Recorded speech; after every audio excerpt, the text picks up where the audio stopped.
presidente Jair Bolsonaro desautorizou o secretário da Receita Federal, Marcos Cintra, a criar um novo imposto que acabaria com a contribuição previdenciária que incide sobre a folha de pagamento. Em entrevista à Folha de São Paulo, o secretário da Receita disse que o novo tributo abrangeria até mesmo as igrejas, instituições que hoje são isentas. De acordo com Cintra, o novo tributo seria criado para simplificar o modelo de arrecadação no país.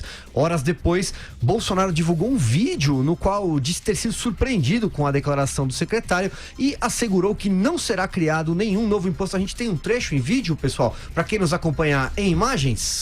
Fui surpreendido nessa manhã por a declaração do nosso secretário da Receita de que seria criado um novo imposto para as igrejas. Eu quero me dirigir a todos vocês, dizendo que essa informação não procede. Em nosso governo, nenhum novo imposto será criado, em especial contra as igrejas, que além de terem um excelente trabalho social prestado a toda a comunidade, reclamam eles, em parte com razão no meu entendimento, que há uma bitributação nessa área. Então, bem claro, não haverá novo imposto para as igrejas. Um bom dia a todos e fiquem com Deus.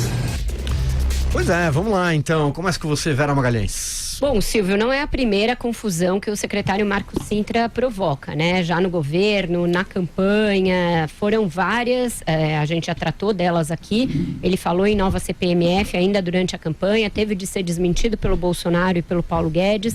Depois, ao longo da... Já uma vez com o governo empossado, já na vigência do governo, falou nesse novo tributo, ao qual ele falou para a Folha, ele falou para o Estadão. Então não é uma novidade que esteja em estudo esse novo tributo. A novidade, a que irritou o presidente, foi ele citar as igrejas como também incluídas naqueles que seriam tributados. E ele é que cita a igreja. E por que eu digo isso? Porque o secretário adotou aquela saída básica que todo político, todo gestor pego no contrapé adota, culpar a imprensa, né? A culpa seria do jornal e não dele. Ele está lá falando da nova contribuição previdenciária e aí ele fala, todo mundo vai ter que pagar, até as igrejas. Aí muda o assunto e aí que o jornal pergunta, incidiria... nem o dízimo da igreja vai escapar, o jornalista pergunta, ele fala, não, essa é uma questão polêmica, ou seja, ele sabe que ele vai falar uma bobagem ali.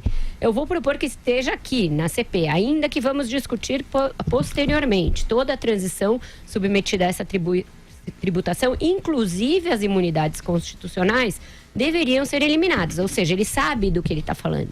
Ele falou propositalmente sobre as igrejas.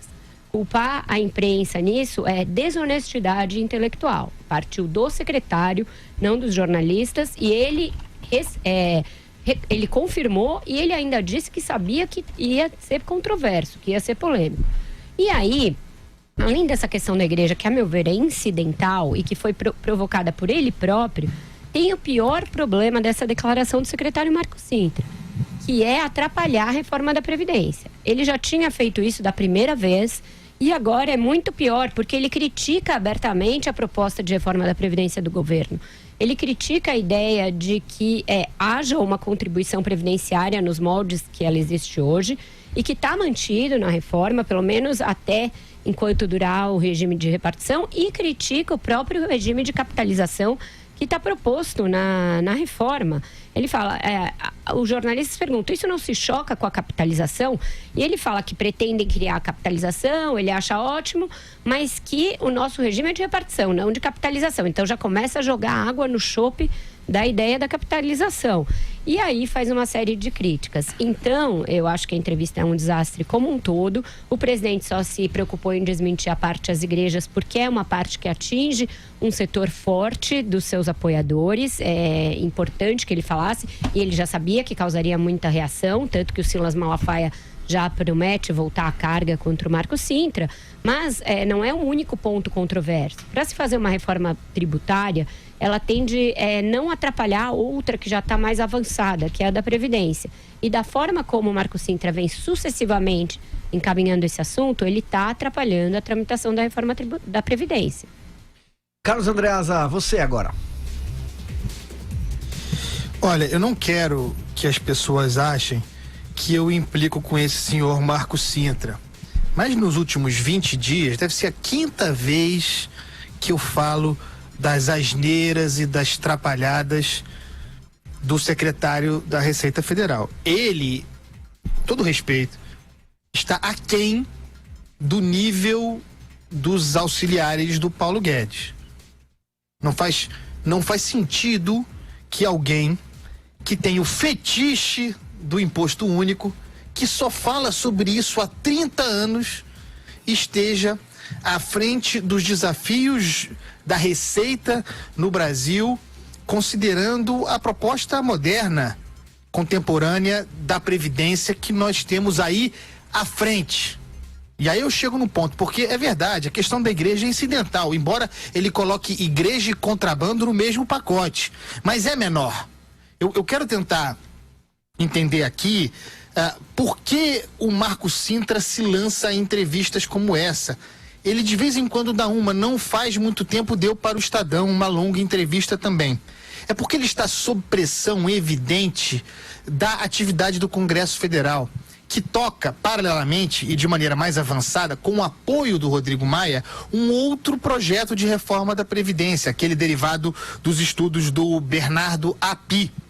O Rodrigo Maia não gosta do Marco Sintra, boicota o Marco Sintra, e na entrevista que ele deu à Globo News, longamente eu falei a respeito aqui, escrevi também, se lembrou do fato de que durante a conflagração executivo-legislativo Jair Bolsonaro, Rodrigo Maia, no auge da esculhambação do parlamento brasileiro, promovido pelo bolsonarismo, o Marco Sintra entrou na onda e escreveu 2 ou 3 posts em rede social atacando o Congresso e falando em poder do povo e pressão sobre o parlamento.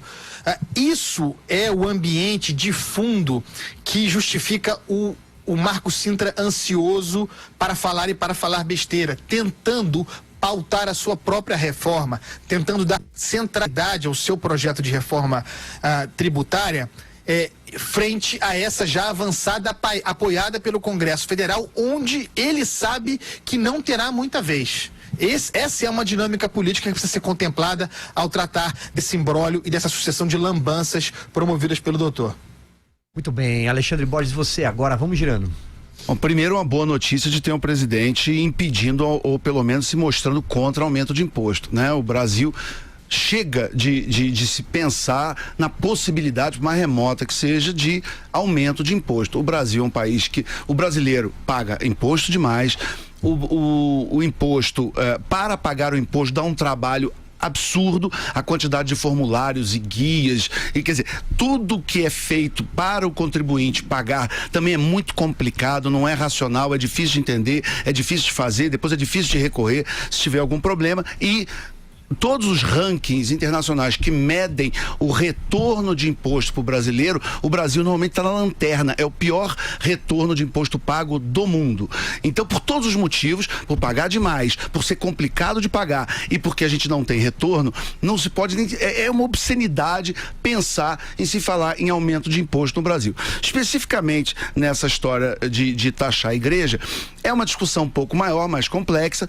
Por quê? Porque desde que se fala, do início da Idade Moderna, desde que se fala da separação entre igreja e Estado, uma das maneiras de garantir essa separação é ter uma certa isenção ou uma total isenção das igrejas ao pagamento de impostos, que isso gera uma relação entre igreja e Estado e políticos complicada, porque as igrejas podem começar a fazer lobby para pagar menos imposto, para pagar mais, para pagar menos, o Estado pode começar a falar, olha, se vocês não começarem a falar bem da gente, nós vamos aumentar teu imposto. E as igrejas têm uma influência grande, evidentemente, nos humores e nas ideias da população. Então, não é uma questão que tem a resposta fácil, tem ótimos argumentos de todos os lados, mas não é para ser tratado da maneira irresponsável como foi jogada pelo Marcos Sintra. Se é para ter essa discussão, é bom ouvir todos os lados, ouvir com calma, porque há argumentos sólidos e fortes em todos os lados dessa questão.